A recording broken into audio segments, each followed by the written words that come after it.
तो ये वही वायरल लड़की है निशु जो देश के लिए, देश के बड़े बड़े लोगों के लिए, राम भगवान के लिए, हिंदूज के लिए हेट कमेंट्स दे रही थी। तो फ्रीडम ऑफ स्पीच का इसने ऐसा इस्तेमाल किया है कि अभी इसके ऊपर खुद भारी पड़ रहा है। आई एम नॉट सेइंग कि ठीक है आप अपने के लिए जो भी बोलो इट्स ओके, आपने जो बोया आप वही काट रहे हो। अगर आपको कोई गलत कमेंट कर रहा है, आपको हेट मिल रही है जस्ट बिकॉज आपने दूसरों की कम्युनिटी के लिए हेट बोला। आप राम भगवान को कहते हो कि कौन है राम, मैं तो नहीं जानती।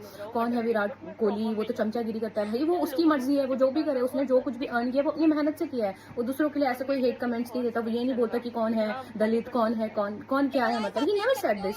उसकी मर्जी है, वो जो भी करे, वो जिस भगवान को मानना चाहे वो मान सकता है, वो जहाँ जाना चाहे वो वहां जा सकता है। उसने जो कुछ भी किया है अर्न, वो उसकी मेहनत से है। अगर वो बहुत बड़ा प्लेयर है, वो बहुत फेमस है, वो बहुत बड़ा सेलिब्रिटी है, तो वो उसने अपनी मेहनत से किया है। जो कुछ भी है आपको कोई हक नहीं है। और दूसरी बात यह है कि आपने पहले बोला कि कौन है हिंदू, हम तो हिंदुओं को हिंदू नहीं मानते, हम तो दलित है, हम तो हिंदू नहीं है। हाउ कैन यू से दिस यार।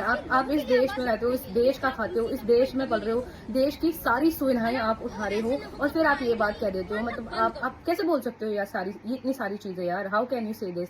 ऊपर से अगर आपको अब कोई हेट मिल रहा है, आपने पहले फ्रीडम ऑफ स्पीच का इतना गलत फायदा उठाया और फिर आपने इतने सारे लोगों की जो सेंटिमेंट्स है उनको हर्ट किया। अब अगर वो लोग आपको रिवर्स में दे रहे हैं तो आप रो रहे हो, आप ये कर रहे हो। मतलब अजीब सी बात है भाई ये। आप रो मत भाई, आप इतना ड्रामा करो ही मत। आपने पहले दूसरे लोगों को गलत बोला है ना, तो अगर आप जो बोगे वही काटोगे तो अब भुगतना ही पड़ेगा आपको। तो बोलने से पहले सोच लेना चाहिए। ज्यादा कूल बनने के लिए आप कुछ भी मत बोलो, सोचो समझो।